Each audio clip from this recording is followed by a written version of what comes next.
മാത്രമല്ല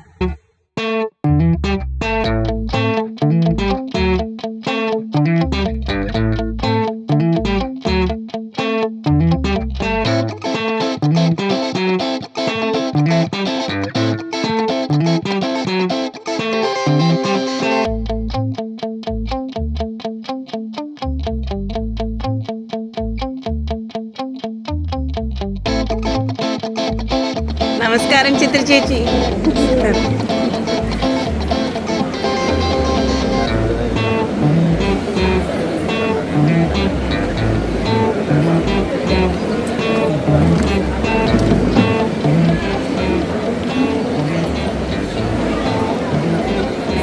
രാജ്യാന്തര ഗ്രാമോത്സവം 2025 ആദ്യമായി വേദിയിലേക്ക് നമ്മുടെ പ്രിയപ്പെട്ട അതിഥികളെ ഒരുപാട് സ്നേഹത്തോടെയും സന്തോഷത്തോടെയും സ്വാഗതം ചെയ്യുന്നു, നന്ദിയോടെ സ്വാഗതം ചെയ്യുന്നു. പക്ഷേ ഇതിനോടകം നിങ്ങൾക്ക് എല്ലാവർക്കും മനസ്സിലായിട്ടുണ്ടാവും, മറ്റാരുമല്ല മലയാളത്തിന്റെ കേരളത്തിന്റെ വാനം പാടി എന്ന് എത്ര പറഞ്ഞാലും നമുക്ക് മതിയാവില്ല.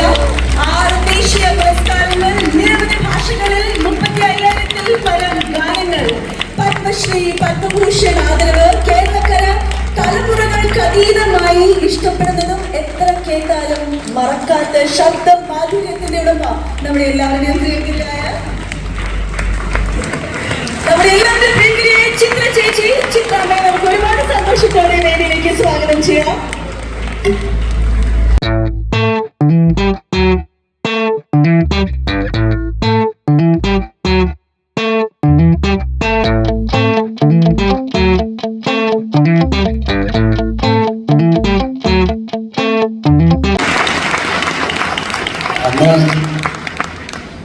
തിരുവനന്തപുരത്തെ ചിത്രാഞ്ജലി വെച്ചിട്ട് MG രാധാകൃഷ്ണന്റെ സംഗീതത്തിൽ രജനി പറയൂ എന്ന പാട്ട് പാടാൻ പോകുന്നു. സത്യമായിട്ട് ഞാൻ ഓർത്തിട്ടില്ല ഈ കുട്ടി ഇന്ത്യയുടെ വാനമ്പാടിയാകാൻ പോവുകയാണ്. ആ പടത്തിൽ 2 പാട്ടുകൾ, പ്രണയവസന്തം തളിരണിയുമ്പോൾ പ്രിയ സഖിയും നിയമവും യേശുദാസിന്റെ കൂടെ മറ്റൊന്ന് രജനി പറയൂ. ഇത് രണ്ടും എഴുതാൻ സാധിച്ചത് എൻ്റെ മഹാഭാഗ്യങ്ങളിൽ നിന്നായിട്ട് ഞാൻ കണക്കാക്കാറുണ്ട്. ഞാൻ പലപ്പോഴും പറയാറുണ്ട്, സിനിമയിലേക്ക് എനിക്ക് കിട്ടിയുള്ള കുറച്ച് ഭാഗ്യങ്ങളെ പറ്റി.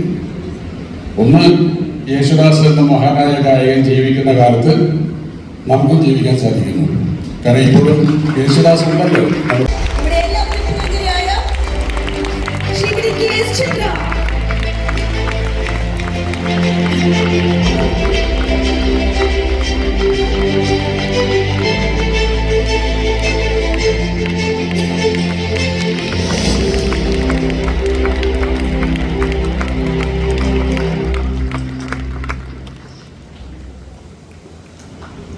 നമ്മുടെ എവരുടെയും പ്രിയങ്കരിയായ KS ചിത്ര ചേച്ചി ഐവറി പുരസ്കാരത്തിന് അർഹയായിരിക്കുകയാണ്.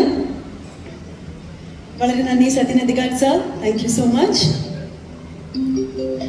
So we are going to hear about the intricacies of music and singing by It's a Talk with Chitra Chechi. We're going to hear that. എല്ലാവർക്കും സ്നേഹം നിറഞ്ഞ 2025 ആശംസിക്കുന്നു. കലർപ്പുകൾ ഉള്ള ഒരു 2025 ആശംസിക്കുന്നു. ഞാൻ ഇങ്ങനൊരു കാര്യം അജയൻ്റെ അടുത്ത് പറയുമ്പോൾ ഞാനിത് എങ്ങനെ ചെയ്യണം എന്നെനിക്ക് വലിയൊരു പിടുത്തൊന്നും ഉണ്ടായിരുന്നില്ല. കാരണം ഞാനൊരു സാധാരണക്കാരനായിട്ടുള്ളൊരു സംഗീതാസ്വാദകനാണ്. പക്ഷെ എനിക്ക് തോന്നുന്നത് അങ്ങനെ തന്നെ ചെയ്യാമെന്ന് ഞാൻ വിചാരിക്കുന്നു. ചേച്ചി ഒരു സാധാരണക്കാരനായിട്ടുള്ളൊരു സംഗീതാസ്വാദകന് ചിത്ര ചേച്ചിയോടൊപ്പം ഒരു അരമണിക്കൂർ സമയം സ്പെൻഡ് ചെയ്യാൻ പറ്റുകയാണെങ്കിൽ എന്തൊക്കെ ചോദിക്കാം. അപ്പോൾ ഒരുപാട് പൊട്ടത്തരങ്ങളൊക്കെ ചോദിക്കാൻ പറ്റുമെന്ന് വിചാരിക്കുന്നു. അപ്പോൾ എന്തായാലും അങ്ങനെയാണ് ഉദ്ദേശിക്കുന്നത്. വളരെ സാധാരണക്കാരൻ ആയിട്ടുള്ള ഒരു ആസ്വാദകന്റെ നിലയിൽ നിന്നുകൊണ്ട് എന്തൊക്കെ ചോദ്യങ്ങൾ ചോദിക്കാം. ചിലരോടൊക്കെ ഞാൻ ചോദ്യങ്ങൾ ചോദിച്ചിട്ടുണ്ട്, എന്തൊക്കെ ചേച്ചിയോട് ചോദിക്കണം. നമ്മൾ അറിയുന്ന ആൾക്കാരുണ്ട്, അപ്പോൾ അവരിൽ നിന്ന് വന്ന് ചില ചോദ്യങ്ങൾ ചോദിക്കാം. അതുകൂടാതെ സമയം കിട്ടുകയാണെങ്കിൽ നിങ്ങളിൽ നിന്നുള്ള ചോദ്യങ്ങൾ പറ്റുമെങ്കിൽ അതും ആവാം. അങ്ങനെയാണ് ഇപ്പോൾ വിചാരിച്ചിരിക്കുന്നത്. എന്തായാലും 1.25 മണിക്കൂർ നിങ്ങൾക്ക് ബോറടിപ്പിക്കില്ല എന്ന് വിചാരിക്കുന്നു. അപ്പോൾ എല്ലാം തുടങ്ങുന്നതിന് മുമ്പ് ആദ്യം തന്നെ ചേച്ചിയോട് ചോദിക്കട്ടെ, ഈ അവാർഡ് കിട്ടിയതിനെ കുറിച്ചും. ഈ അവാർഡ് ചേച്ചി ഒരുപാട് അവാർഡുകൾ കിട്ടിയിട്ടുണ്ട്, ഇനിയും കിട്ടട്ടെ. പക്ഷെ ഇപ്പോൾ ഇവിടെ ഇങ്ങനെ നിൽക്കുമ്പോൾ, ഈ അവാർഡ് കിട്ടുമ്പോൾ എന്താണ് മനസ്സിൽ തോന്നുന്നത്? ആദ്യം തന്നെ എല്ലാവർക്കും എൻ്റെ വലിയൊരു നമസ്കാരം. പെരുവനത്ത് ഞാൻ വരുന്നത് ആദ്യമായിട്ടാണ് എന്നാണ് എൻ്റെ ഓർമ്മ. മുമ്പ് വന്നിട്ടുള്ളത് എനിക്ക് ഓർമ്മയില്ല. അതും ഐവറി അവാർഡ് ഞാൻ ഇത് 3ാമത്തെയാണ്. എനിക്ക് മുമ്പ് കിട്ടിയിട്ടുള്ളവരൊക്കെ വലിയ വലിയ ആൾക്കാർക്കായിരുന്നു കിട്ടിയിട്ടുള്ളത്. അപ്പോൾ എന്നെ തിരഞ്ഞെടുത്തതിന് ആദ്യം തന്നെ എൻ്റെ ഒരു വലിയൊരു നന്ദി അറിയിക്കുന്നു. പിന്നെ പ്രത്യേകിച്ച് ഒരുപാട് സന്തോഷം എന്ന് വെച്ചാൽ ഞാൻ ആദ്യമായിട്ട് സിനിമയ്ക്ക് വേണ്ടി വരികൾ പാടുന്നത് സത്യൻ അന്തിക്കാട് സാറിൻ്റെ വരികളാണ്.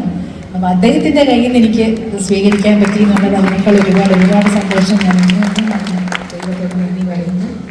പിന്നെ കിഷൻജി, ഇദ്ദേഹം ഏഷ്യാനെറ്റിൻ്റെ ഹെഡൊക്കെ ആണെങ്കിലും പാട്ടെന്ന് പറഞ്ഞ് ഇത്രയും ഒരു ഭ്രമമുള്ള ഒരാൾ, പാടുകയും ചെയ്യും. എല്ലാ ഒരുപാട് മ്യൂസിക് ക്ലബ്ബുകളിൽ അദ്ദേഹം മെമ്പറാണ്. അപ്പോൾ ഇത്രയും സംഗീതം ആസ്വദിക്കുന്ന ഒരാളോടൊപ്പം ഇന്ന് സംവദിക്കാൻ പറ്റാന്ന് പറഞ്ഞാൽ ഒരുപാട് സന്തോഷം. വിദ്യാരമാഷും എല്ലാവരും ഉണ്ടപ്പോൾ എനിക്ക് സത്യം പറഞ്ഞാൽ മാഷൊക്കെ ഇരിക്കുമ്പോൾ എനിക്ക് പറയാനൊരു ചെറിയ പേടിയുണ്ട്.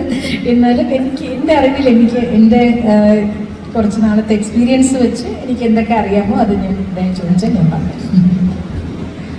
അത് ചേച്ചി പറഞ്ഞപ്പോ ഈ ഒരു ഭയങ്കര സ്നേഹത്തിന്റെ ഒരു ഈവനിങ് ആണെന്ന് എനിക്ക് തോന്നി. കാരണം സ്നേഹം, ഒരുപാട് സിനിമകളിലൂടെ നമുക്ക് സ്നേഹമുള്ള കഥകൾ പറഞ്ഞിട്ടുള്ള സത്യേട്ടൻ ഇവിടെ ഉണ്ട്.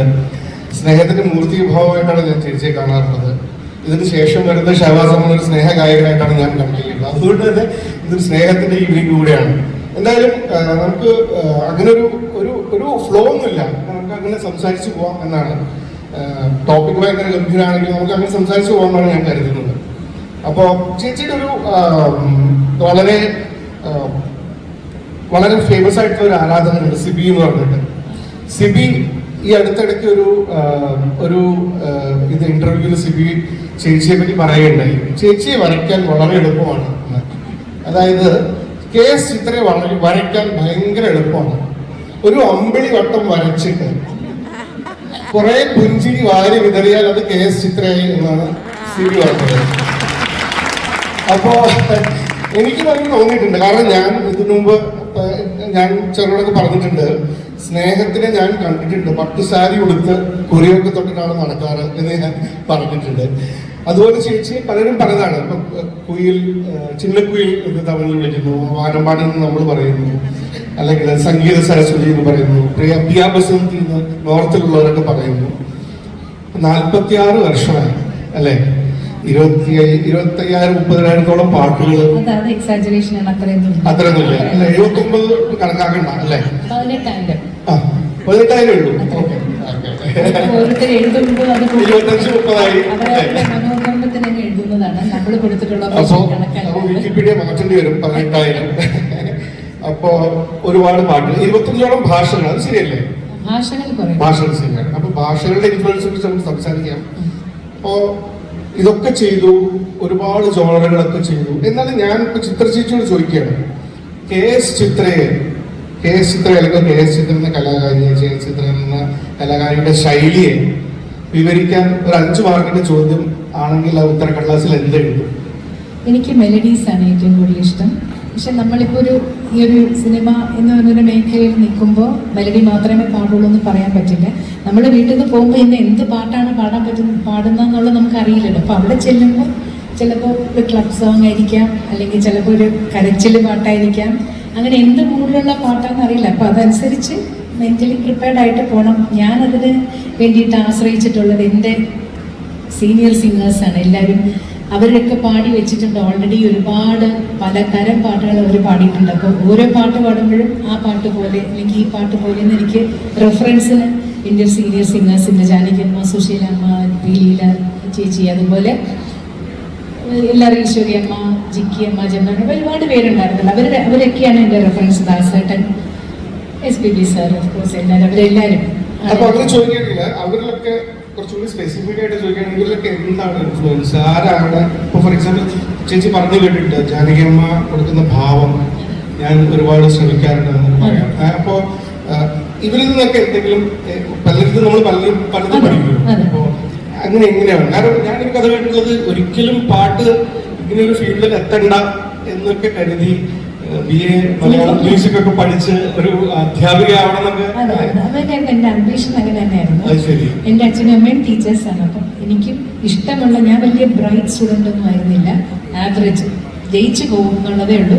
അപ്പം എൻ്റെ അച്ഛനമ്മ പറയും കയ്യാലെ പുറത്ത് തേങ്ങയാണ്, ഇങ്ങോട്ടും വിടാം ഇങ്ങോട്ടും വിടാം, അങ്ങനത്തെ ഒരു സ്റ്റുഡൻ്റ് ആയിരുന്നു ഞാൻ. അപ്പം അതുകൊണ്ട് വലിയ ബ്രില്യൻസ് ഒന്നും പ്രതീക്ഷിക്കണ്ടായിരുന്നു. അപ്പം ഞാൻ മ്യൂസിക്, എനിക്ക് ഏറ്റവും താല്പര്യമുള്ള വിഷയം സംഗീതമായതുകൊണ്ട് മ്യൂസിക് മെയിൻ എടുത്തിട്ടാണ് കോളേജിൽ പഠിച്ചത്. അപ്പോൾ എനിക്ക് തീർച്ചയായിരുന്നു BA കംപ്ലീറ്റ് ചെയ്ത് MA കൂടെ ചെയ്ത് കഴിഞ്ഞാൽ എനിക്ക് ഏതെങ്കിലും കോളേജിൽ മ്യൂസിക് ലെക്ചറായിട്ട് അല്ലെങ്കിൽ സ്കൂളിൽ മ്യൂസിക് ടീച്ചറായിട്ട് ജോലി കിട്ടും.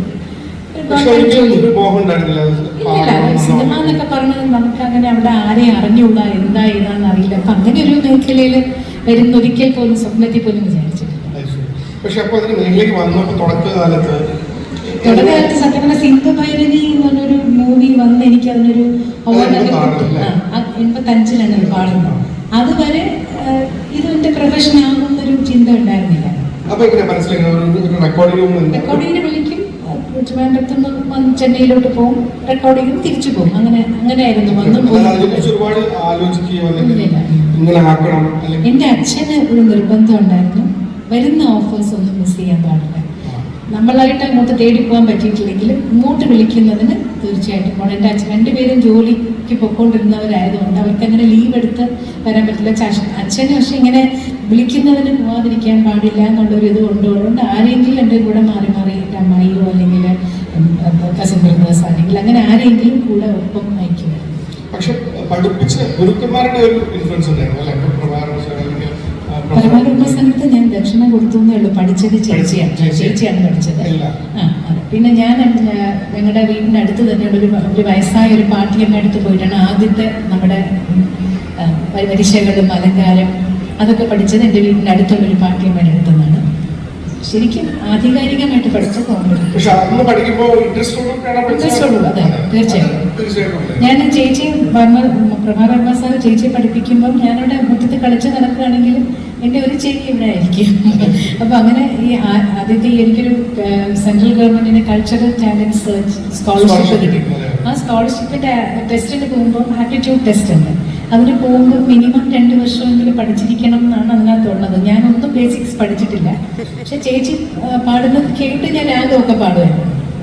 അപ്പൊ ആ ടെസ്റ്റിന് പോയപ്പോൾ കേൾക്കുന്നതിനെ കുറിച്ച് ജോൺസൺ മാഷ് വളരെ രസകരമായി അതിനെ കുറിച്ച് ഞാൻ വരാം, അല്ലെങ്കിൽ അങ്ങോട്ട് വരാം. കാരണം അത് പിന്നീട് സഹായിച്ചതായിട്ട് അല്ലെങ്കിൽ അതിന് മുമ്പ്.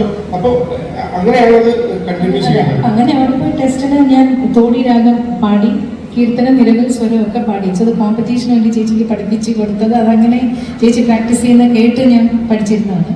അപ്പോൾ പാടിയെല്ലാം കഴിഞ്ഞ ശേഷം അവരെന്നോട് ചോദിച്ചു എന്ത് രാഗമാണെന്ന് വെച്ചാൽ തോടി എന്ന് പറഞ്ഞു. ആരോഹണം അവരോഹണം പറയാൻ പറഞ്ഞു. അതറിയില്ല, അത് പഠിച്ചിട്ടില്ല. ഞാൻ ഈ അറിഞ്ഞുവിടാന്ന് തന്നെ പറഞ്ഞു. പക്ഷെ എനിക്കവരെ അത് തന്നു. അപ്പം എടുത്ത് പറഞ്ഞാൽ ഞാൻ പാടിയ ഒരു ഫ്രേസിനകത്ത് അസാവേരി എന്നുള്ള രാഗത്തിൻ്റെ ഒരു ഛായ വന്നിട്ടുണ്ട്.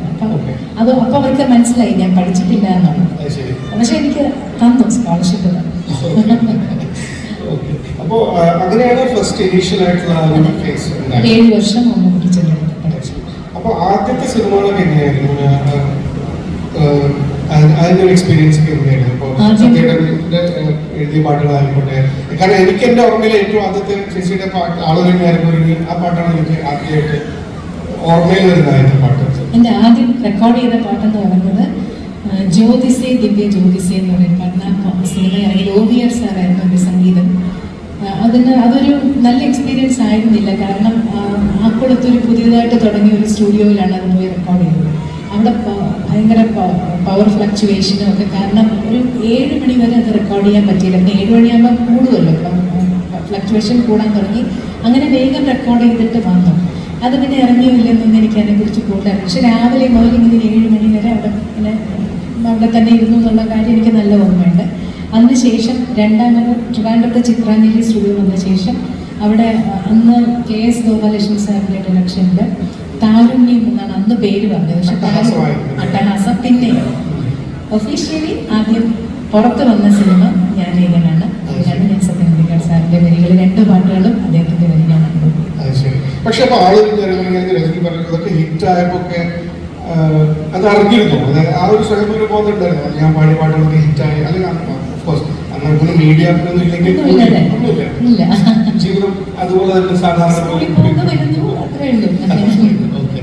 ഈ പാടവേ പഠിപ്പവേ ആണോ ഒരു വലിയൊരു സിഗ്നിഫിക്കന്റ് ആയിട്ടുള്ള ആദ്യത്തെ ഒരു അവാർഡ് എന്ന് പറഞ്ഞ് കിട്ടുന്നത് നമ്മുടെ അച്ഛനാണ്ടത്തെ ഒരു ഓർഗനൈസേഷൻ പെട്ടെന്ന് പേര് പറഞ്ഞു അവരുടെ ഒരു അവാർഡായിരുന്നു. അത് കഴിഞ്ഞ് പിന്നെ ഒരു സ്റ്റേറ്റ് അവാർഡ് ആദ്യമായിട്ട് കിട്ടുന്നത് അല്ല നോക്കത്താ ദൂരത്തിനാണ് മറ്റേ അവാർഡ് കിട്ടിയത്. സ്റ്റേറ്റ് അവാർഡ് കിട്ടുന്നത് പൂമാനമേക്കാണ്. നിറക്കൂട്ടി. അപ്പോൾ ഈ കാരണം ഞാനൊരു കാര്യം ചോദിക്കാൻ വേണ്ടി ഈ നമ്മുടെ ടോപ്പിക്കുമായിട്ട് ബന്ധപ്പെട്ട് ചോദിക്കുമ്പോൾ, കാരണം ഒരു പ്ലേ ബാക്ക് സിംഗർ ആകുമ്പോൾ നമ്മളിപ്പോൾ ഒരു കർണാട്ടിക് മ്യൂസീഷ്യൻ ആണെങ്കിൽ സ്വന്തമായിട്ടുള്ള ശൈലി വരുത്താം, മനോഹരമായിട്ടായാലും സ്വന്തമായിട്ടുള്ള ഒരു ശൈലി വരുത്താൻ പറ്റുള്ളൂ. നമ്മളൊരു ഇൻഡിപെൻഡൻറ്റ് മ്യൂസീഷ്യൻ ആണെങ്കിലും ആ ഒരു ശൈലി വരുത്താമെങ്കിലും ഒരു പ്ലേ ബാക്ക് സിംഗർക്ക് ശൈലി എന്നുള്ളത് ഒരു കുറച്ചൊരു ഒരു ലിമിറ്റേഷൻ ഉണ്ടെന്നാണ് ഞാൻ മനസ്സിലാക്കിയത്. എന്ന് വെച്ചാൽ അതിൻ്റെ നമ്മൾ ക്രിയേറ്റർ ആണല്ലോ, നമ്മളൊരു മ്യൂസിക് ഡയറക്ടർ ക്രിയേറ്റ് ചെയ്യുന്ന ഒരാൾ എഴുതി അതിനെ ചിട്ടപ്പെടുത്തി വരുന്ന ആ ഒരു ബൗണ്ടറികൾക്കുള്ളിൽ നിന്നുകൊണ്ട് സിനിമയുടെ ഒരു കോണ്ടെക്സ്റ്റ്, കഥയുടെ കോണ്ടെക്സ്റ്റിലാണ്. പക്ഷെ അത് എങ്ങനെയാണ് പോകുന്നത്? അത് പറഞ്ഞതിനകത്ത് ഞാൻ പറഞ്ഞ പോലെ ഒരുപാട് കേൾക്കണം എന്ന് പറയും. പലരുടെ നമ്മുടെ സീനിയേഴ്സ് ആയിരുന്നെങ്കിലും പല പല ജോണേഴ്സിലുള്ള ആൾക്കാരുടെ ഒരുപാട് പാട്ടുകൾ കേട്ട് കേട്ട് കേട്ട് തന്നെ നമുക്ക് ഒരാളിനെ മാത്രം എപ്പോഴും നമ്മുടെ ഒരു ടെൻഡൻസി എന്ന് പറയുന്നത് നമ്മുടെ ഗുരുക്കന്മാർ ഒരു ഗുരുവിൻ്റെ അടുത്ത് നിന്ന് പഠിക്കുമ്പോൾ നമ്മൾ ആ ഗുരുവിനെ ഇമിറ്റേറ്റ് ചെയ്യുക ചെയ്യുന്നത്. അപ്പം നമ്മൾ ആ ഒരു സ്റ്റൈൽ മാത്രമേ കേൾക്കുന്നുള്ളൂ. അതുകൊണ്ടാണ് ഒരുപാട് പേരുടെ കേൾക്കാൻ പറഞ്ഞത്. ഒരുപാട് പേരുടെ കേട്ടിട്ട് ട്രൈ ചെയ്യുമ്പോൾ നമുക്ക് നമ്മുടേതായിട്ടുള്ളൊരു ശൈലി അറിയിൽ നിന്ന് വരും. ഞാൻ മനസ്സിൽ ജാനകിയമ്മയെ പോലെ പാടണം എന്ന് വിചാരിച്ച് പാടിയാലും എനിക്ക് ഞാൻ പാടുന്നവരെ വരില്ല. ജാനകിയമ്മ പാടുന്നവരെ എനിക്ക് പാടാൻ പറ്റില്ല. അങ്ങനെയാണ് വരുന്നത്. പക്ഷെ ഞാൻ ഒരുപാട് കേൾക്കുമായിരുന്നു. സുശീലമ്മയുടെ, ജാനകിയമ്മയുടെ, വാണിയമ്മയുടെ, ഈശ്വരിയമ്മയുടെ എല്ലാവരുടെയും പാട്ടുകൾ ഒരുപാട് കേൾക്കാറുണ്ട്. ലതാജി, ആശാജി, ഗീതാജി. ചേച്ചിക്ക് ആക്ച്വലി തൊണ്ടയ്ക്ക് ചെറിയൊരു അസുഖമുണ്ട്, മരുന്ന് കഴിച്ചിരിക്കുകയാണ്. അതുകൊണ്ട് ഒരുപാട് ഞാൻ പാടാൻ എനിക്കറിയാം. നിങ്ങളെല്ലാവരും ചേച്ചിയുടെ സംഭാഷണത്തിനോടൊപ്പം തന്നെ പാട്ടും കേൾക്കാൻ വേണ്ടിയിട്ടാണെന്ന് എനിക്ക് നല്ലോണം അറിയാം. എന്നാലും ചെറിയൊരു ഇങ്ങനെ ഉള്ളതുകൊണ്ട് ഞാൻ ഒരുപാട് ബുദ്ധിമുട്ടിക്കില്ല. എന്നാലും ജാനകിയമ്മയുടെ ഏറ്റവും ഇഷ്ടപ്പെട്ട ഒരു പാട്ട് ഏതെങ്കിലും ഇപ്പൊ ഒരു ഓർത്ത് പാടാൻ ഏതെങ്കിലും ഒരു? ജാനകിയമ്മയുടെ ഞാൻ എപ്പോഴും കൂടുതൽ ഒരുപാട് പാടിയിട്ടുള്ള പാട്ട്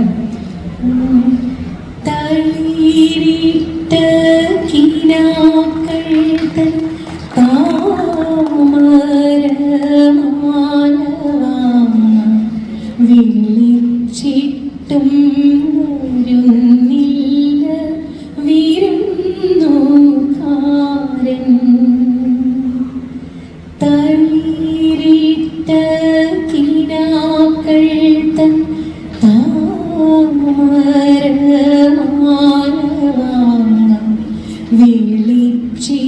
വിളിച്ചിട്ടും വിരുന്നുകാരൻ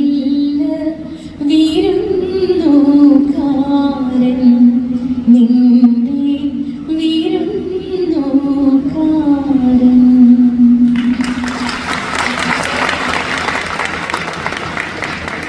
ഞങ്ങള് സ്റ്റാർ സിംഗർ ഷൂട്ട് ചെയ്യുമ്പോൾ ഇതുപോലെ പെട്ടെന്ന് ചേച്ചി 3-4 വരി പാടും.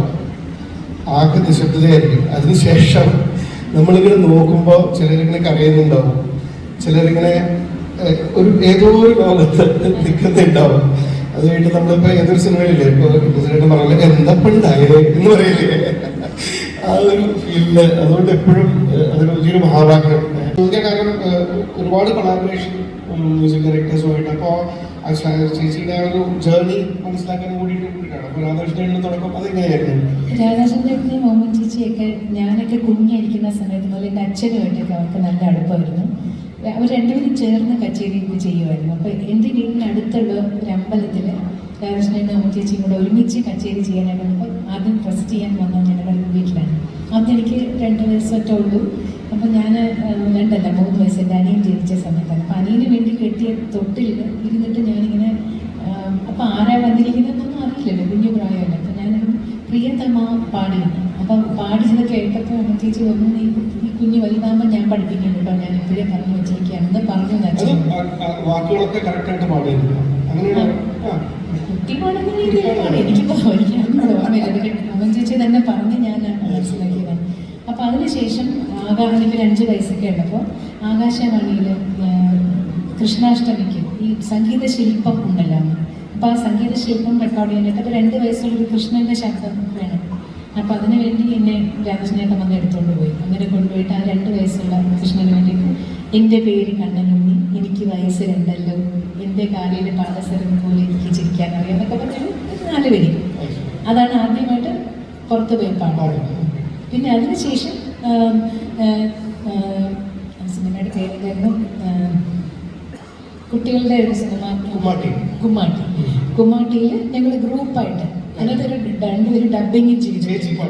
ഞാനും വീണ ചേച്ചി ഞങ്ങൾ ആകാശവാണിയിലെ കുട്ടികളുടെ ഗായക സംഘത്തിലുള്ള എല്ലാവരും കലാദേവി ഞങ്ങളെല്ലാവരും കൂടെ ആയിട്ടായിരുന്നു കുമ്മാട്ടി റെക്കോർഡ്. അന്നത്തെ 2 പേര് ഡബ് ചെയ്തിട്ടുണ്ട് ആദ്യമായിട്ട്. അതെ, കുട്ടിയായിരുന്നു, സ്കൂളിൽ പഠിക്കുന്ന സമയം അതായിരുന്നു തുടക്കം. പിന്നെ അപ്പം മുതൽ രാധാകൃഷ്ണൻ ഇതുപോലെ ട്രിവാൻഡ്രത്ത് റെക്കോർഡിംഗ് സ്റ്റുഡിയോ വന്നതുകൊണ്ടാണ് അവിടെയുള്ള ടാലൻറ്റഡ് കുട്ടികളെ ഒന്ന് ഇൻട്രൊഡ്യൂസ് ചെയ്യാമെന്ന് പറഞ്ഞിട്ട് അങ്ങനെ സത്യനിധിക്കാട് സാറിന് എന്നെക്കാൾ കൂടുതൽ ഓർമ്മയുണ്ടാവും. അങ്ങനെ ഞങ്ങളൊക്കെ പുതുമുഖമാണ്, ട്രൈ ചെയ്ത് നോക്കാമെന്ന് വിചാരിച്ചിട്ടായിരിക്കും വിളിച്ചുകൊണ്ട് കൊണ്ടുപോയി പഠിച്ചത്. എൻ്റെ ചേച്ചിയും പാടിയിട്ടുണ്ടായിരുന്നു ഈ സിനിമയിലല്ല, അതിന് മുമ്പ് വനമാലിനി ആ ഒരു പാട്ടുണ്ട്. അത് ഈ താരുണ്യത്തിനകത്ത് ദാസന പാടി പാടുന്നത്, അതിനകത്തൊരു നല്ല ബ്യൂട്ടിഫുൾ ഹമ്മിങ് ഉണ്ട്, അതെൻ്റെ ചേച്ചി പാടിയത്. ഈ രാധാകൃഷ്ണൻ വളരെ ഒരുപാട് ഇന്നോവേഷൻ ചെയ്യുന്ന ഒരു മ്യൂസിക് ഡയറക്ടറാണ് ആയിരുന്നല്ലോ. ഒരുപാട് അപ്പോൾ ഈ അങ്കോപാങ്കം ദേവാസുരത്തിലെ പടം, ആ പാട്ട് അങ്ങനെ കേട്ടിട്ടുണ്ട്, സത്യമാണെന്ന് അറിയില്ല. അതായത് വേറെ ആരോ ആണ് പാടേണ്ടിയിരുന്നത്, പക്ഷെ അവർ വിളിച്ചിട്ട് അതൊരു പാട്ടിൽ ശരിയാവാതെ ഒരുപാട് ട്രൈ ചെയ്തിട്ട് അതിന് ശേഷമാണ് ചേച്ചി വന്നിട്ട് ഒറ്റ അത് പാടി അത്രയും ബുദ്ധിമുട്ടായിട്ട് അങ്ങനെയൊക്കെ ഉണ്ട്. അത് ശരിയാണോ അതോ അത് ശരിയല്ല? അങ്ങനെ ഉണ്ടായത് സാറിനറിയാം, ആദ്യത്തെ ഞാൻ എങ്ങനെയാണ് രജനി പറയുന്നുള്ള പാട്ടാണ്. അതൊന്ന് പാടി ശരിയാകാഞ്ഞിട്ടല്ല, പാടി പക്ഷെ അതൊന്നുകൂടെ എടുക്കണമായിരുന്നു. പക്ഷെ അന്ന് അവരുടെ കുടുംബത്തിൽ നിന്നുള്ളൊരു അച്ഛൻ ഭയങ്കര സ്ട്രിക്റ്റ് ആയിരുന്നു. അങ്ങനെ അച്ഛൻ വന്ന് വിളിച്ചുകൊണ്ട് പോയായിരുന്നു. അപ്പോൾ അത് കംപ്ലീറ്റ് ചെയ്യാൻ പറ്റിയില്ല, അതുകൊണ്ട് അത് ഞാൻ സത്യത്തിലുള്ള സ്ഥിതിക്ക് അതൊരു അല്ലേ കുറച്ച് 2 വരി രജനി പറയൂ പൂനിലാവിൻ പരിലാളനത്താൽ നൊമ്പരങ്ങൾ മായുമോ രജനി പറയൂ. ഇതിൽ ഞാൻ പാടിയ പാട്ട് പ്രണയവസന്തം തളിരണിയുമ്പോൾ പ്രിയ സഖിയന്റെ മൗനം നീ അഴകിൻ കതിരയണയുമ്പോൾ സിരകളിലേതോ പുതിയ വികാരം അലിയുകയാണിൻ വിഷാദം. ഇതാണ് ഞാൻ ായിട്ട് ഇന്ന തന്നെ വേണം, ഒരാളാണെങ്കിൽ ഫുൾ ഫ്രീഡം അല്ലേ? അതെങ്ങനെയായിരുന്നു അത്? രവീന്ദ്ര മാഷിനാണ് ഞാൻ ആദ്യം പാടുന്നത്. ജോൺസൺ മാഷിനേക്കാൾ മുമ്പ് ആദ്യം രവീന്ദ്ര മാഷിനാണ് പാടിയത്. ഇത് ട്രിവാൻഡ്രത്ത് സ്റ്റുഡിയോയിൽ മുല്ലനേടി സാർ എഴുതിയൊരു വരിയാണ്, ഒരു പാട്ടാണ് ആദ്യം പാടി, വെൺകൊറ്റ കുടക്കീഴിൽ എന്നൊരു പാട്ട്. അത് കഴിഞ്ഞിട്ട് രവീന്ദ്ര മാസ്റ്ററാണ് എന്നെ ആദ്യം ചെന്നൈയിലേക്ക് വിളിച്ചുകൊണ്ട് പോകുന്നത്. അത് കളിയിലൽപ്പം കാര്യം എന്നാണ് സിനിമയ്ക്കകത്ത് 2 പാട്ടാണ് അത് പാടിയത്. അതിനുവേണ്ടിയാണ് അപ്പം ആദ്യമായിട്ട് ചെന്നൈയിൽ പോയി പാടിയ പാട്ടും അതായിരുന്നു. കണ്ണോടും കണ്ണായ സ്വപ്നങ്ങൾ മോഹങ്ങളിൽ നീരാടുമ്പോൾ അതിനോരോ ഭാവം കണ്ണോടും കണ്ണായ സ്വപ്നങ്ങൾ. ഇതാണ് ചെന്നൈയിൽ പോയിട്ട് ആദ്യമായിട്ട് പാടിയത്. പക്ഷെ അദ്ദേഹം ഒരുപാട് സ്വാതന്ത്ര്യം തരും, അങ്ങനെയായിരുന്നു. ആദ്യം അങ്ങനെ ഞാൻ സ്വാതന്ത്ര്യം എടുത്തിട്ടില്ല, പറഞ്ഞു തരുന്നത് അങ്ങനെ പാടിയിട്ടേ ഉള്ളൂ. പിന്നെ കുറച്ച് മാഷിൻ്റെ കൂടെ നമ്മൾ കുറേ പാട്ടുകൾ പാടിക്കഴിയുമ്പോൾ മാഷിൻ്റെ ഒരു ശൈലി നമുക്ക് മനസ്സിലാവുമല്ലോ. അപ്പോൾ അത് കഴിഞ്ഞ് പിന്നെ ചെറിയൊരു ഇംപ്രൂവൈസേഷനൊക്കെ ഒന്ന് പാടി നോക്കി മാസ്റ്റർ വേണ്ടാന്ന് പറയാത്ത കളിക്ക് കുറച്ച് പാടി തുടങ്ങി.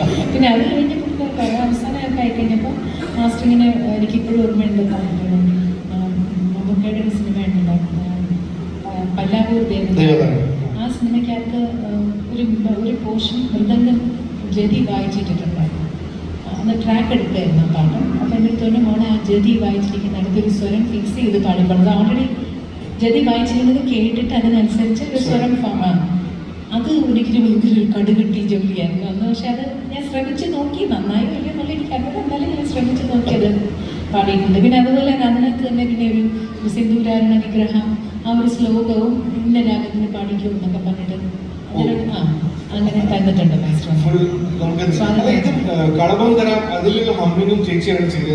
തുടക്കത്തിൽ അന്ന് ശരിക്കുള്ള ആദ്യം ബിജു നാരായണനാണ് അതിൻ്റെ ആദ്യം പാടി. അപ്പം അത് ബിജുവിൻ്റെ അതാണ് എനിക്ക് പഠിക്കാനായിട്ട് അയച്ചത്. അന്ന് മാഷ് ട്രാവൽ ചെയ്യുന്നില്ല, മാഷ് സുഖമില്ലാത്ത അസുഖം തുടങ്ങിയ സമയമായിരുന്നു.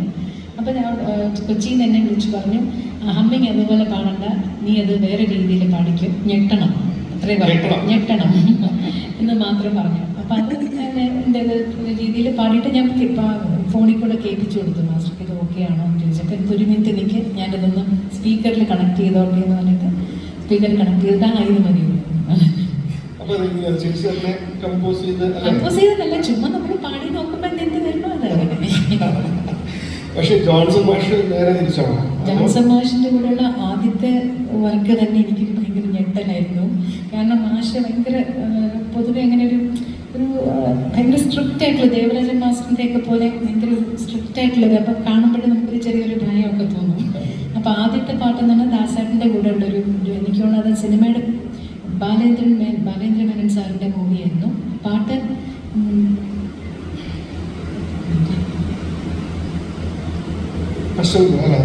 അല്ല, അതിനൊക്കെ മുമ്പാണ്.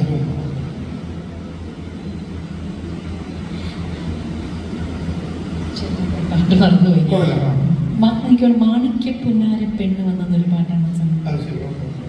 അതിനകത്തൊരു 3 ചരണം വരും. അതിൽ 3ാമത്തെ ചരണത്തിന് തൊട്ട് മുമ്പാണ് എൻ്റെ ഒരു ആലാപ്പ് വരുന്നത്. അപ്പം അതുവരെ എല്ലാവരും അന്നൊക്കെ ലൈവ് റെക്കോർഡ് ചെയ്യാനുണ്ടോ, എല്ലാം വിത്ത് ഓർക്കസ്ട്ര. ദാസേട്ടനെ നിന്ന് പാടുമ്പോൾ അതേ വോയിസ് റൂമിൻ്റെ ഒരു സൈഡിലായിട്ട് എനിക്കൊരു മൈക്ക് വെച്ച് തന്നിട്ടുണ്ട്. എനിക്ക് തോന്നുന്നു ജോൺസൺ മാഷിനെ കണ്ട ഭയവും പിന്നെ എല്ലാം ഞാൻ തുടക്കക്കാരിയാണല്ലോ, അപ്പം അതിൻ്റെ ഒരു ഭയങ്കര ടെൻഷൻ ഉണ്ടായിരുന്നു. അപ്പം അത്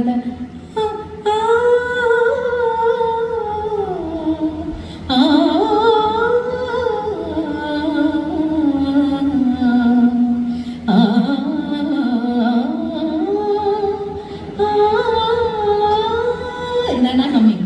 എനിക്ക് ഒന്നും വരുന്നില്ല.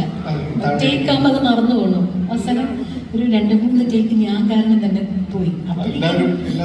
എല്ലാവരും വായിക്കുകയല്ലേ. അപ്പം ജോൺസൺ ആ നോട്ടിലേക്ക് വരണം, അങ്ങനെയാണ് ടേക്ക് ഓക്കെ എന്ന് ഞാനപ്പോൾ ആലോചിച്ചു. ദാസേട്ടനും കൂടെ ഒന്ന് ദേഷ്യപ്പെട്ടിരുന്നെങ്കിൽ ഞാൻ അവിടെ തീർന്നേനെ. പക്ഷെ അപ്പോൾ ഞാൻ അത്രയും ഒരു സപ്പോർട്ട് ദാസേട്ടൻ്റെ ഭാഗത്ത് നിന്ന് ഉണ്ടായിരുന്നു. പക്ഷെ ഞാനിത് പറയുമ്പോൾ ഇതിനനുബന്ധമായിട്ട് പറയാൻ, ചേച്ചി നമ്മൾ മ്യൂസിക് ഷോ ഒക്കെ ചെയ്യുമ്പോൾ ഓരോ കുട്ടികളുടെ അടുത്തും ഈ പറഞ്ഞത്, അതായത് ഓരോ ചെറിയ ചെറിയ കാര്യങ്ങൾ പോലും അവരുടെ അടുത്ത് പോയി പറയും. ഇപ്പം നമ്മൾ റിഹേഴ്സൽസ് ഒക്കെ ചെയ്യുന്ന സമയത്ത് ചേച്ചി പോയിട്ട് ഓരോ ചെറിയ കാര്യങ്ങൾ അവരെ വേണ്ടി ഇപ്പം നമുക്ക് എന്തൊരു സന്തോഷം തരും. കാരണം അത് ചെയ്യേണ്ട ആവശ്യമില്ല ശരിക്കും പറഞ്ഞു കഴിഞ്ഞാൽ. പക്ഷേ ആ ഓരോരുത്തരെയും അത്രയും പെർഫെക്റ്റ് ആക്കാൻ വേണ്ടിയിട്ട് ചേച്ചി എടുക്കുന്ന ഒരു പ്രയത്നം, അത് എനിക്കൊന്ന് എവിടെ തന്നെ വന്നിട്ടുള്ളതാണ്.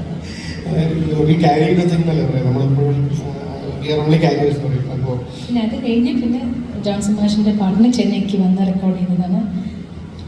ആരോമലേ ഇന്നാരോമലേ നിന്നാലിന്നാത്മാവും ശ്രീകോവില എന്നൊരു പാട്ട്. അതാണ് പിന്നെ അതിനുശേഷം സമാധാനമായിട്ട് പാടിയ പാട്ട്. ജോൺസൺ മാഷ് എപ്പോഴും പറയുന്ന ഒരു ആദ്യത്തെ ടെൻഷനിൽ ഇങ്ങനെ ഒരു ദുരനുഭവം ആയിരുന്നെങ്കിലും പിന്നെ എന്നോട് പറയായിരുന്നു, ഞാൻ പാട്ട് വേഗം പഠിക്കുന്നത് കൊണ്ട് ഒരു കാര്യം ചെയ്ത് റിട്ടയർ ചെയ്യുമ്പോൾ പാട്ടിൽ നിന്നൊക്കെ റിട്ടയർ ആയിട്ട് അസിസ്റ്റന്റ് ആയിട്ട് മ്യൂസിക് അസിസ്റ്റന്റ് ആയിട്ട് കൂടിക്കും. അപ്പൊ എനിക്ക് ജോലി എളുപ്പമാവും, പാട്ടുകാർക്ക് പാട്ട് പറഞ്ഞു കൊടുക്കാൻ എന്ന് പറഞ്ഞിരുന്നു. അത് ആക്ച്വലി ഞാൻ ഇവിടെ എവിടെയോ വായിച്ചിട്ടുണ്ടായിരുന്നു.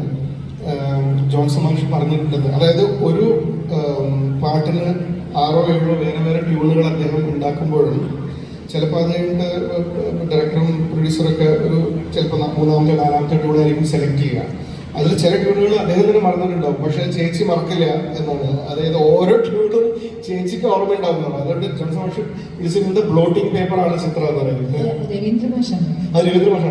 Okay sorry. അപ്പോൾ പക്ഷെ അതാ മുമ്പ് കേൾക്കുന്നതിൻ്റെ ഒരു ഇതാണ് അല്ലേ, എങ്ങനെയാണ് അതൊരു വലിയ അതൊരു process-ആണ്. ശ്രദ്ധ, നമ്മൾ കുറച്ച് കൂടുതൽ ശ്രദ്ധയായിട്ടിരിക്കണം. എനിക്ക് ചെയ്യുന്ന കാര്യത്തിനോട് കൂടുതൽ കോൺസെൻട്രേഷൻ ഞാൻ ആ സമയത്ത് വേറൊന്നും ഓർക്കില്ല. ഒന്നുമില്ല. വേറൊരു അടുത്തൊരു സിഗ്നിഫിക്കൻ്റ് ആയിട്ടുള്ള ഒരു ചേച്ചിയുടെ ജീവിതത്തിൽ ഒരുപാട് ആദ്യത്തെ നാഷണൽ അവാർഡ് രാജാ സാറിൻ്റെ ഒപ്പം ആണ്. സത്യേട്ടൻ പറഞ്ഞ പോലെ നമ്മളിലേക്ക് വലിയൊരു ഭാഗ്യം ആണ്, അല്ലെ, നമ്മളുടെ ജനറേഷനിലേക്ക് വലിയൊരു ഭാഗ്യം. അപ്പോൾ പാടനെ പഠിപ്പറിഞ്ഞ് ഈ ശൈലിയുമായിട്ട് കണക്ട് ചെയ്ത് ചോദിക്കുമ്പോൾ, അതായത് ഒരു തമിഴ് പാട്ടിനെ, അതായത് യാഥാസ്ഥിതികമായിട്ടുള്ള ഒരു ഭയങ്കര ഒരു സ്ട്രക്ചറായിട്ടുള്ള അതിനെ വെല്ലുവിളിച്ചുകൊണ്ട് നായകനെ വെല്ലുവിളിക്കുന്ന ഒരു പാട്ടാണല്ലോ അത്. അപ്പോൾ അതിലൊരു തമിഴിൻ്റെ ഒരു ശൈലിയും തമിഴിൻ്റെ ഒരു പ്രൈഡും ഒക്കെ വരുന്ന രീതിയിൽ പാടണം എന്നുള്ളതാണ്. ഇപ്പോഴും യൂട്യൂബിലൊക്കെ പോയി അതിന് താഴെ കണ്ടു കഴിഞ്ഞാൽ അത്രയും അധികം ആൾക്കാർ ആ റെൻഡിഷനെ അത്രയ്ക്കധികം ആൾക്കാർ ഇഷ്ടപ്പെടുന്നുണ്ട്. ആ ഒരു പാട്ടിനെ കുറിച്ച് എന്താ, അത് ഒരു ഭയങ്കര ലാൻഡ്മാർക്ക്, എനിക്ക് വളരെ സ്പെഷ്യൽ സോങ്ങാണ്. കാരണം എൻ്റെ അച്ഛൻ കാസറ്റ് മേടിച്ച സമയത്ത് സൈഡ് എയിൽ സിന്ധുഭൈരവി, സൈഡ് ബിയിൽ പുതുകവിത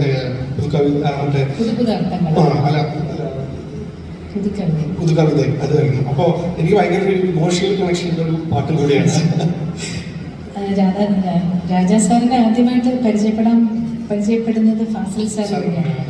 നോക്കത്തെ ദൂരത്തെ കണ്ണും തമിഴിലേക്ക് എടുക്കാൻ പോകുന്നു. അപ്പോൾ ആ മൂവി ഇട്ട് കാണിച്ചപ്പോൾ നദിയ മൊയ്ത് വന്ന് അപ്പം ഈ ആക്ട്രസിന് ഈ വോയിസ് ചേരുന്നുണ്ടല്ലോ, ഇതാര് പാടിയെന്ന് ചോദിച്ചു. അപ്പം നാട്ടിലുള്ളൊരു ചെറിയ കുട്ടി പാടിയതാണെന്നുള്ളത് വരെ സൊല്ലില്ല, സൗണ്ട് ചെക്കില്ല, റേഞ്ച് ചെക്ക് പண்றேன்னு പറഞ്ഞത്. അങ്ങനെയാണ് ഫാസിൽ സാർ എന്നെ വിളിച്ച് പറഞ്ഞു, ഇങ്ങനെ അടുത്ത റെക്കോർഡിങ്ങിന് ചെന്നൈയിൽ പോകുമ്പോൾ ഒന്ന് രാജാ സാറിനെ പോയി കാണണം. ഞാൻ വിചാരിച്ചു ചുമ്മാ എന്നെ കളിപ്പിക്കുന്നതായിരിക്കും വിചാരിച്ചു. ഒട്ടും ഞാൻ സീരിയസ് ആയിട്ട് 84. അപ്പം അങ്ങനെയാണ് പിന്നെ ഒരേശ്വരം ആ പാട്ടിൻ്റെ റെക്കോർഡിങ്ങിന് പോയിട്ട് അത് പാടിക്കഴിഞ്ഞിട്ടാണ് ഞാൻ രാജദാസേട്ടൻ്റെ പി ആയിരുന്ന കുഞ്ഞുണ്ണിച്ചേട്ടനുണ്ടായിരുന്നു. ഉണ്ണിച്ചേട്ടനാണ് ഫാസിൽ സാർ വിളിച്ചു പറഞ്ഞിട്ട് എന്നെ കൊണ്ടുപോകുന്നത് രാജാ സാറിൻ്റെ അടുത്ത്. അപ്പോൾ അവിടെ ചെന്ന് കഴിഞ്ഞപ്പോൾ ഏതാവത് പാടില്ല എന്ന് പറഞ്ഞു. അപ്പം എനിക്കിപ്പം ഓമനക്കുട്ടി പഠിപ്പിച്ചെന്ന ഒരു കാപ്പി രാഗത്തിലുള്ളൊരു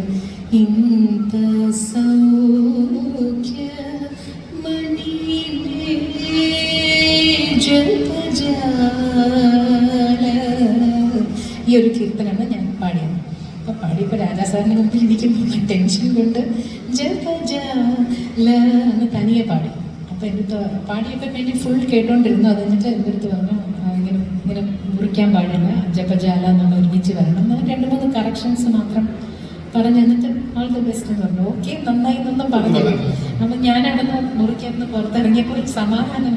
അപ്പം എന്നെ വിളിക്കില്ലെന്നൊന്നും എനിക്കൊരു തീർച്ചയായും ഉണ്ടായിരുന്നില്ല. പക്ഷെ തിരിച്ച് വീട്ടിൽ വന്നു കഴിഞ്ഞിട്ട് അടുത്ത ദിവസം രാവിലെ ഒരു റെക്കോർഡിങ്ങിന് വരാൻ പറഞ്ഞു വിളിച്ചു. അതാണ് പൂജക്കേത്ത് പൂവിത് നീത്ത് താനെ പൂത്തത് യാരത് പാത്തത് എന്നുള്ള ആ പാട്ടാണ് ആദ്യം. സിന്ധുബേരി എൻ്റെ 5ാമത്തെ.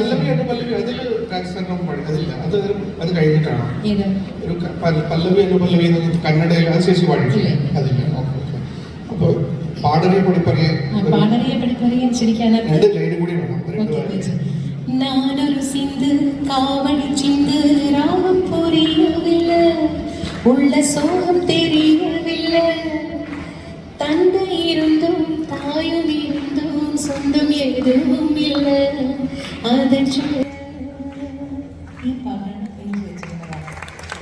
ഇത് ആദ്യം റെക്കോർഡ് എൻ്റെ അച്ഛനോട് ചോദിച്ചു, നാളേക്ക് കൂടെ നിൽക്കാൻ കഴിയുമാന്ന് ചോദിച്ചു. അപ്പോൾ എനിക്ക് പിറ്റേ ദിവസം എൻ്റെ ഫസ്റ്റ് ഇയറിൻ്റെ എക്സാമിനേഷൻ നടക്കുകയാണ്. അപ്പോൾ ഇന്ന് രാത്രിത്തെ ട്രെയിൻ കയറി രാവിലെ ട്രിവാൻഡ്രത്തേക്ക് ഞാൻ പരീക്ഷയ്ക്ക് പോകണം. അപ്പോൾ അച്ഛന് ടെൻഷൻ, അയ്യോ പരീക്ഷ ആണല്ലോ, അതും ഞാൻ നേരത്തെ പറഞ്ഞല്ലോ അത്ര വലിയ ബ്രൈറ്റ് സ്റ്റുഡൻ്റ് ഒന്നും അല്ല. ഒരു പേപ്പർ പോയാൽ പിന്നെ അടുത്ത് ഞാൻ എഴുതിയെടുക്കണമെങ്കിൽ കുറേ പാടായിരിക്കും.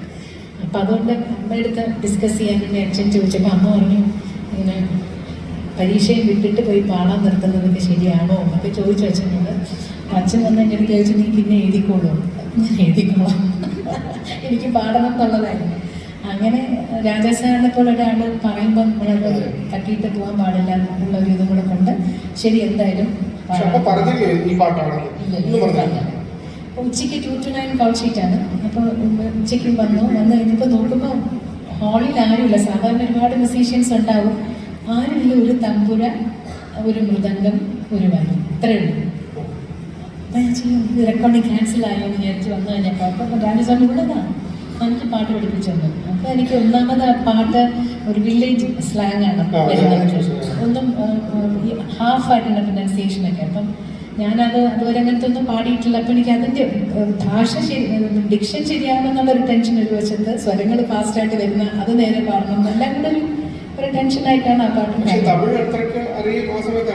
ട്രിവാൻഡ്രം നമ്മുടെ ബോർഡർ അല്ലേ, അപ്പൊ അതുകൊണ്ട് കുറെ തമിഴ് സിനിമകൾ അവിടെ എപ്പോഴും വരുന്നതുകൊണ്ട് പാട്ട് കുറച്ച് ഫെമിലിയർ ആണെന്നേ ഉള്ളൂ, ഭാഷ അറിയില്ല. ഞാൻ പിന്നെ പഠിച്ചതാണ്. അതെ, ഭാഷയുടെ ഒരു പ്രാവീണ്യത്തിനെ കുറിച്ച് പറയേണ്ടതാണ് ചേച്ചിയുടെ.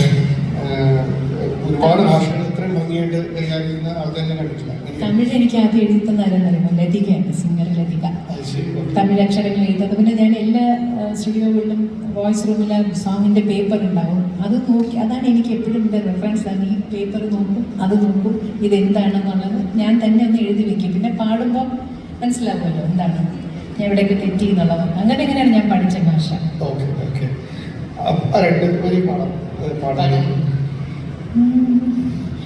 பாடரே படிப்பரே பள்ளிக்கூடந்தானரே ஏடரே எழுத்தரே எழுத்துவகனானரே பாடரே படிப்பரே பள்ளிக்கூடந்தானரே ஏடரே எழுத்தரே எழுத்துவகனானரே ஏட்டுல எழுதவில்லை எழுதி வச்சு பழக்கமில்லை இலக்கணம் படிக்கவில்லை தலக்கணமோ எனக்கு இல்லை பாடறியே படிப்பறியே பள்ளிக்கூடந்தானறியே ஏடறியே எழுத்தறியே எழுத்துவகனானறியே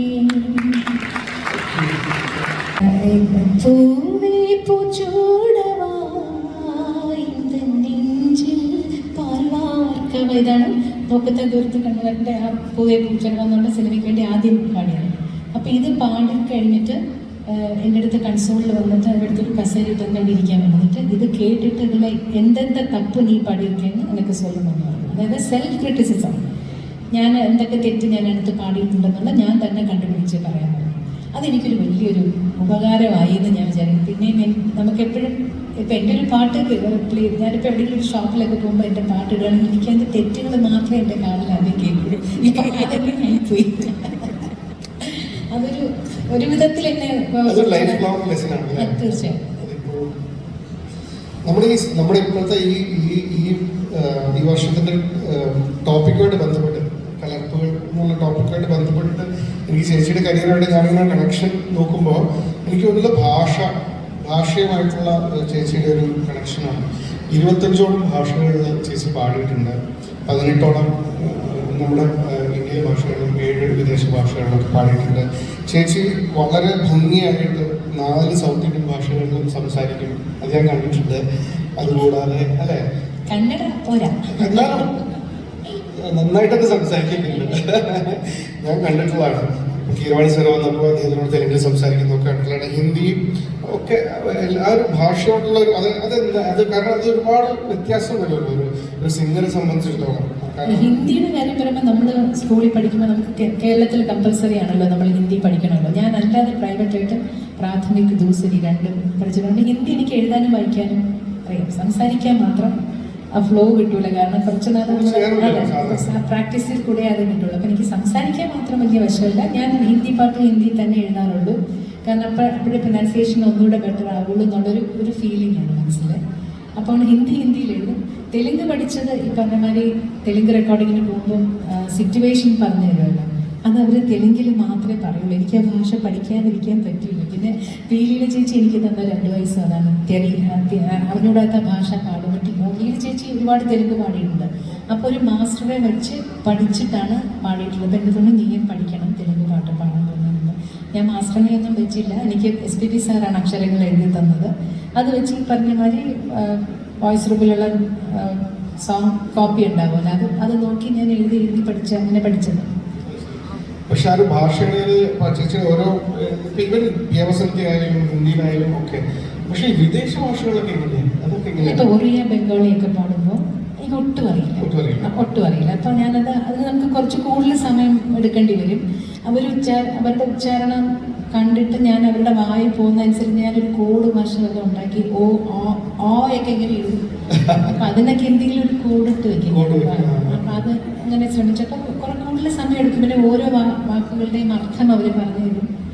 അങ്ങനെ അറിയാത്ത ഭാഷ പാടുമ്പോൾ കുറച്ച് കൂടുതൽ എഫേർട്ട് എടുക്കും. പക്ഷേ ഹിന്ദിയെ കുറിച്ച് സംസാരിച്ചപ്പോൾ വളരെ ഫേമസ് ആയിട്ട് ഉള്ള ഒരു ആൽബമായിരുന്നല്ലോ പിയാ ബസന്തി. അതൊക്കെ സുൽത്താൻ ഖാൻ സാറിന്റെ കൂടെയുള്ള ആ ഒരു ഇതും അത് അങ്ങനെയാണോ എക്സ്പീരിയൻസ് എങ്ങനെയാണ്? സോണി മ്യൂസിക്കിന്റെ ആയിരുന്നു ആൽബം. അപ്പം അത് സന്ദേശ് സൻലിയ എന്ന അദ്ദേഹത്തിന്റെ മ്യൂസിക് ആയിരുന്നു. എനിക്കൊന്ന് അദ്ദേഹം സജസ്റ്റ് ചെയ്തിട്ടാണ് എന്നെ വിളിച്ചത്. അപ്പം സൗത്ത് ഇന്ത്യൻ പാട്ടുകൾ കേട്ടിട്ട് അങ്ങനെ വിളിച്ചതാണ്.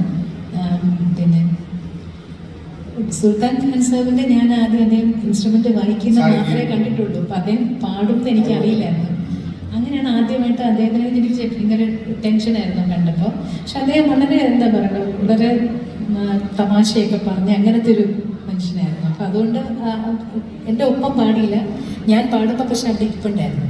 അവിടെ ഇരുന്ന് ത്രൂ ഔട്ട് കേട്ട ശേഷമാണ് പിന്നെ പിറ്റേ ദിവസമാണ് അദ്ദേഹം പാടുന്നത്. അതെ, അദ്ദേഹം സക്കീർ ഹുസൈൻ സാർ ഇവരുടെ ഒരു ഗ്രൂപ്പായിട്ട് അവർ പ്രോഗ്രാമിന് പോകുമ്പോൾ ഇദ്ദേഹത്തിനെ കാണുമ്പോൾ പിയാ ബസന്തി എന്ന ഓഡിയൻസ് എന്ന് റിക്വസ്റ്റ് വരുമ്പോൾ അത് ചിത്രാജി നഹി ഹേ എന്ന് പറയുമ്പോൾ സക്കീർ ഹുസൈൻ സാർ പാടിക്കൊടുക്കുമായിരുന്നു എൻ്റെ പോർഷൻ.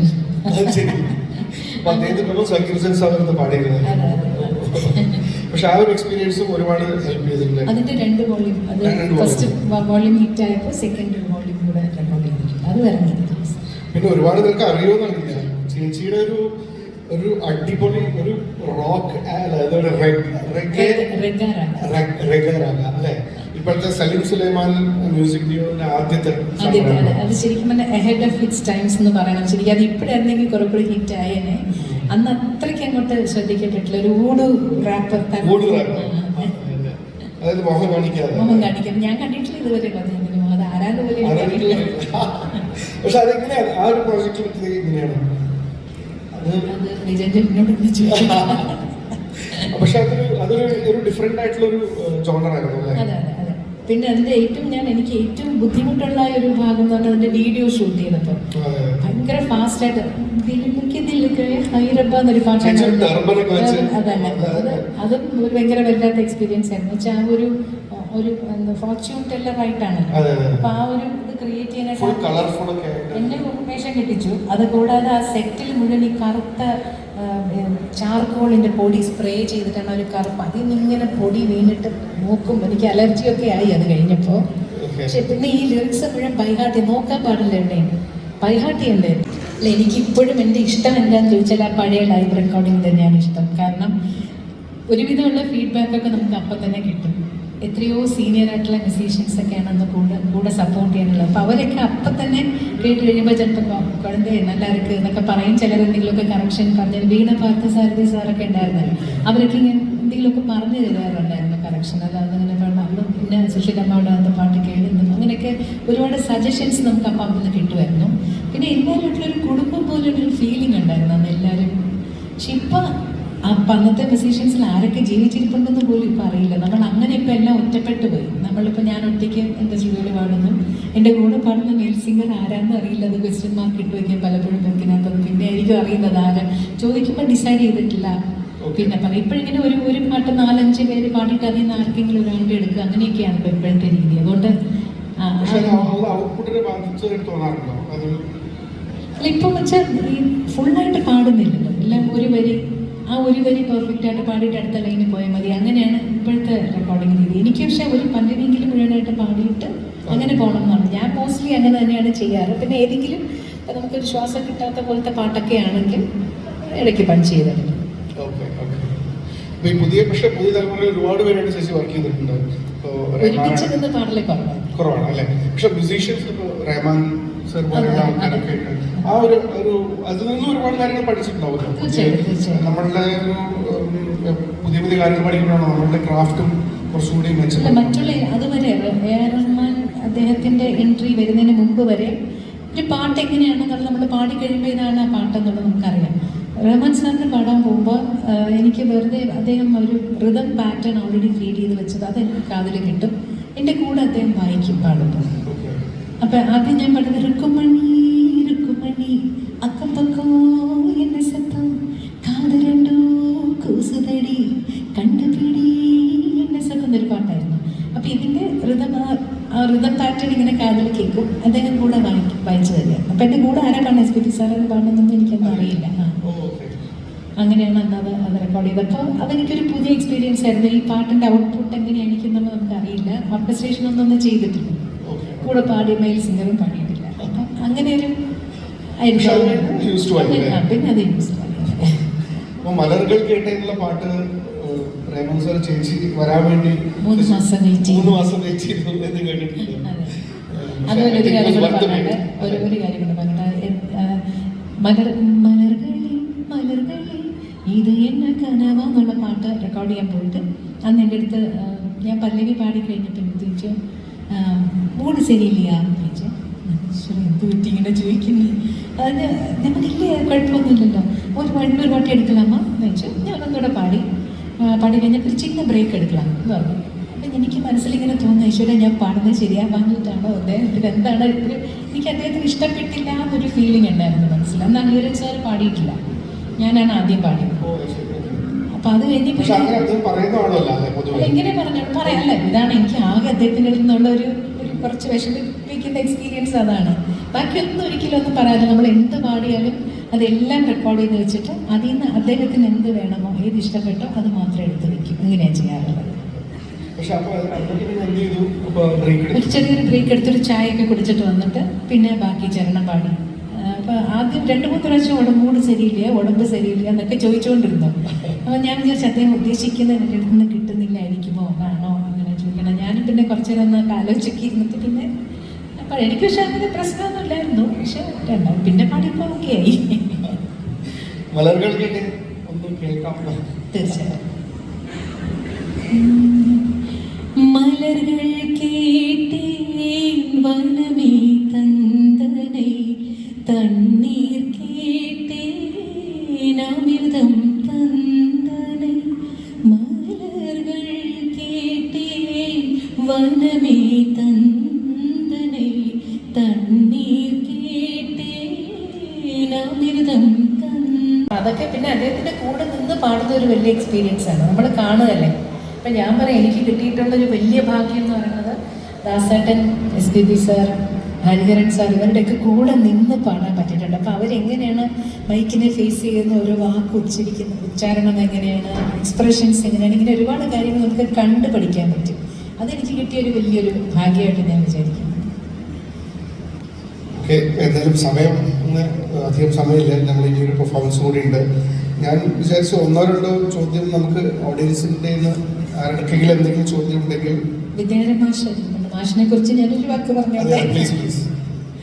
മാഷിന്റെ പാട്ടുകൾ പാടുന്നത് നമുക്കൊരാൾ ട്രാക്ക് പാടി കൊണ്ടുതന്ന് പാടാൻ പറ്റില്ല, അത് മാഷ് തന്നെ പഠിപ്പിച്ചത്. ഞാനത് എപ്പോഴും പറയും. ഞാൻ ഇതിന് മുമ്പ് വേറെ ആരെങ്കിലും പാടിയ പാട്ടൊക്കെ എനിക്ക് മാസ്റ്റർ അയച്ചു തന്നിട്ടുണ്ട്. ഞാൻ മാസ്റ്റർ എനിക്ക് മാസ്റ്റർ ഇത് പാടിത്തരണം. മാഷ് പാടുന്നതിനകത്ത് അത്രയും ഭാവമാണ്, അത് കേട്ടാലേ നമുക്ക് അതിൻ്റെ പകുതിയെങ്കിലും പാടാൻ പറ്റുള്ളൂ. അതുകൊണ്ട് ഞാൻ എപ്പോഴും വിദ്യാരമാഷിൻ്റെ പാട്ടുകൾ പാടുമ്പോൾ ഞാൻ മാസ്റ്റർ ഉണ്ടാവണം എന്ന് പറയാറുണ്ട്. മാസ്റ്റർ ഉണ്ടെങ്കിൽ മാസ്റ്റർ പാടി കേട്ടിട്ട് പാടുന്നത്. ചന്ദന ആദ്യം പാടിയത് ചന്ദന മണിക്കുന്നതല്ല, സ്വപ്നങ്ങളൊക്കെ അതൊരു അല്ലേ? സ്വപ്നങ്ങളൊക്കെയും പങ്കുവയ്ക്കാം, ദുഃഖഭാരങ്ങളും പങ്കുവയ്ക്കാം, ഇനി സ്വപ്നങ്ങളൊക്കെയും പങ്കുവയ്ക്കാം, ദുഃഖഭാരങ്ങളും പങ്കുവയ്ക്കാം, ആശതൻ തീരും നിരാശതൻ കണ്ണീരും ആത്മദാഹങ്ങളും പങ്കുവയ്ക്കാം, ഇനി സ്വപ്നങ്ങളൊക്കെയും പങ്കുവയ്ക്കാം, ദുഃഖഭാരങ്ങളും പങ്കുവയ്ക്കാം.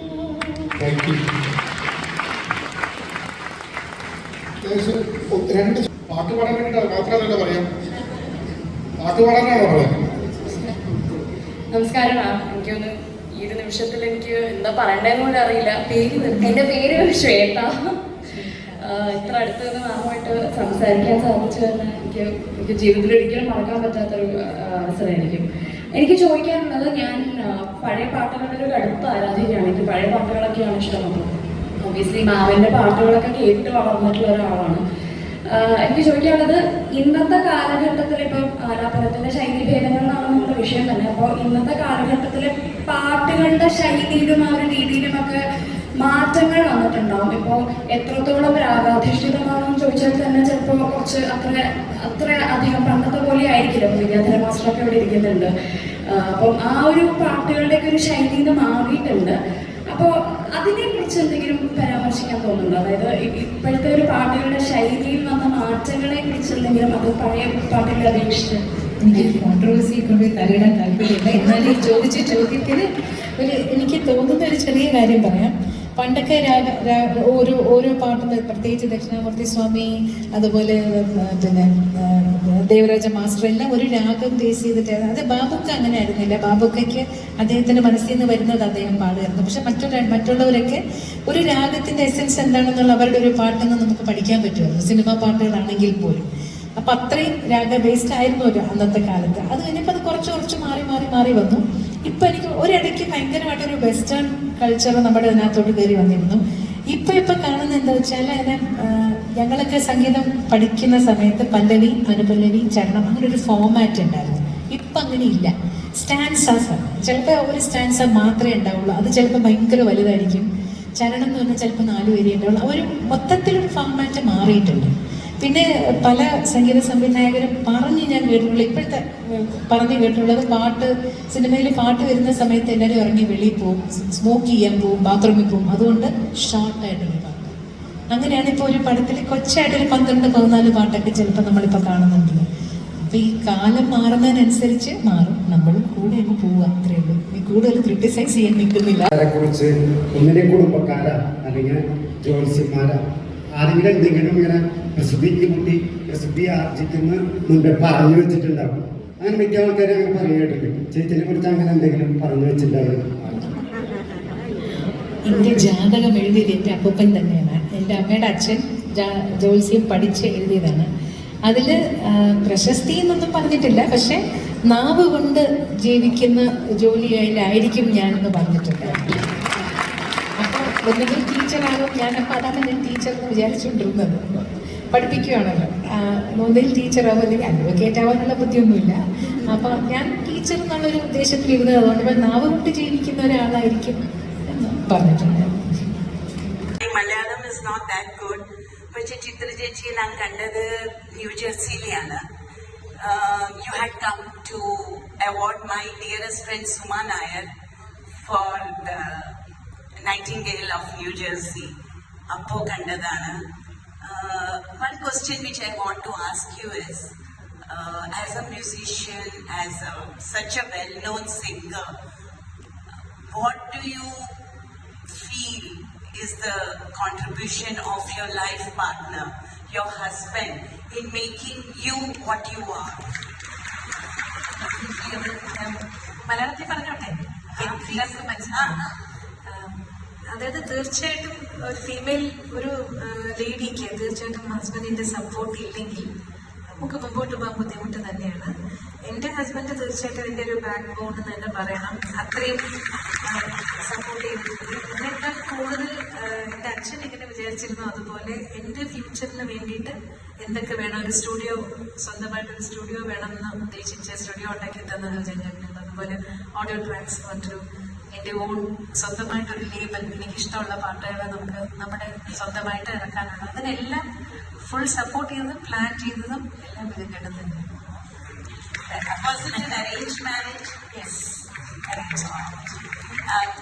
ചേച്ചി ഒരു ഹിന്ദി സോങ് പ്ലീസ്, ഒരു ഹിന്ദി സോങ്. എന്ത് പറഞ്ഞില്ല, ബസന്തി വേണം, ഒരു മെലഡി പാടട്ടെ, പരിണീത പാടട്ടെ, മെലഡി. रात हमारी तो चांद की सहेली है कितने दिनों के बाद आई वो अकेली है संजा की बातें भी कोई बुझा दे आज अंधेरे से जी भर के करनी है बातें आज अंधेरा रूठा है अंधेरा बैठा है गुमसुम सा कोने में बैठा है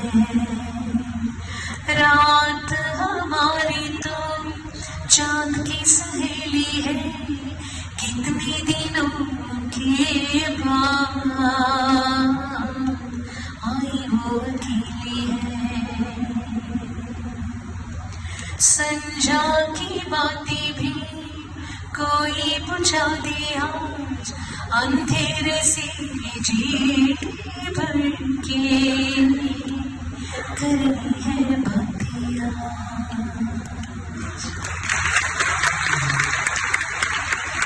That was my farmaish for Chitra Chechi.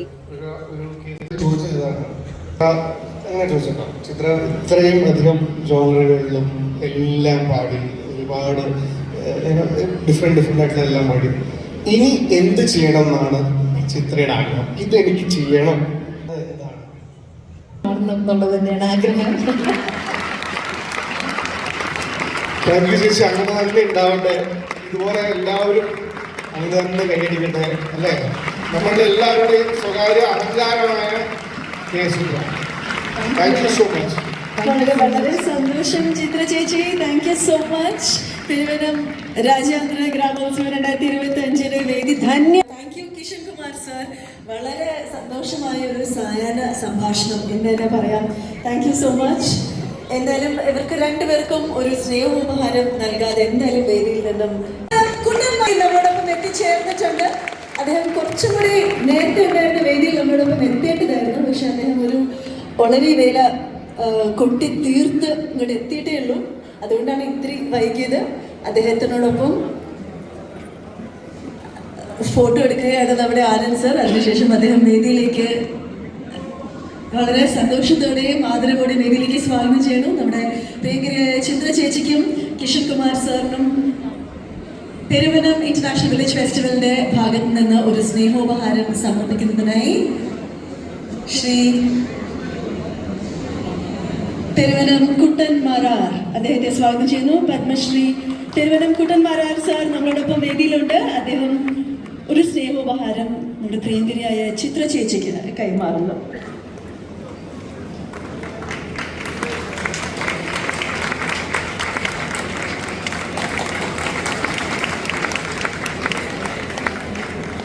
വളരെയേറെ സന്തോഷം. ചിത്ര ചേച്ചിയും കിഷോർ കുമാറിൻ്റെയും പെരുവനം രാജ്യാന്തര ഗ്രാമോത്സവ വേദിയിൽ വെച്ച് ഒരു സ്നേഹോപകാരം നൽകി ആദരിക്കാൻ കഴിഞ്ഞത് എൻ്റെ ഭാഗ്യമാണ്. അവരുടെ കൂടെ അവരെ ആദരിക്കാൻ സാധിച്ചത് എൻ്റെ ഭാഗ്യമാണ്. കൂട്ടത്തിലെ ചോദ്യങ്ങൾ കുറെ കേട്ടു ഞാൻ തുടങ്ങിയതിന് ശേഷമാണ് വന്നത്. എങ്കിലും ഒരുവിധം കാണാനും കേൾക്കാനും സാധിച്ച സന്തോഷമുണ്ട്. ചിത്ര ചേച്ചിയോട് എൻ്റെ അനിയത്തിയോട് ഒരു ചോദ്യം ചോദിക്കാൻ ഞാൻ സ്വകാര്യത്തിൽ ചോദിച്ചതാണ്.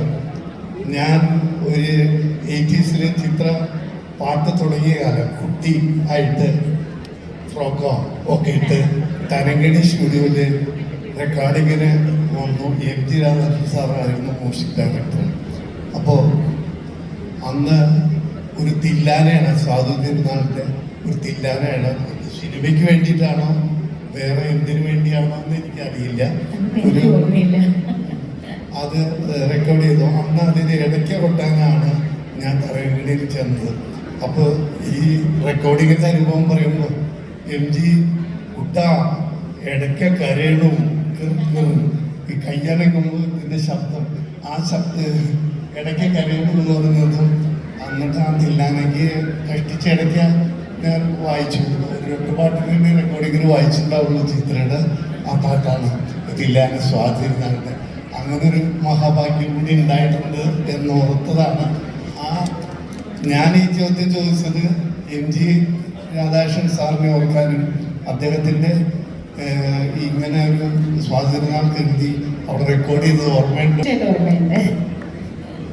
കാരണം ഒരു ഗീതധുനി കുതകതി നഭതതോ നാചര ഹേ ഗോരി താം തിതി തേതി തിരനതുതി തതുനി കുതകതി.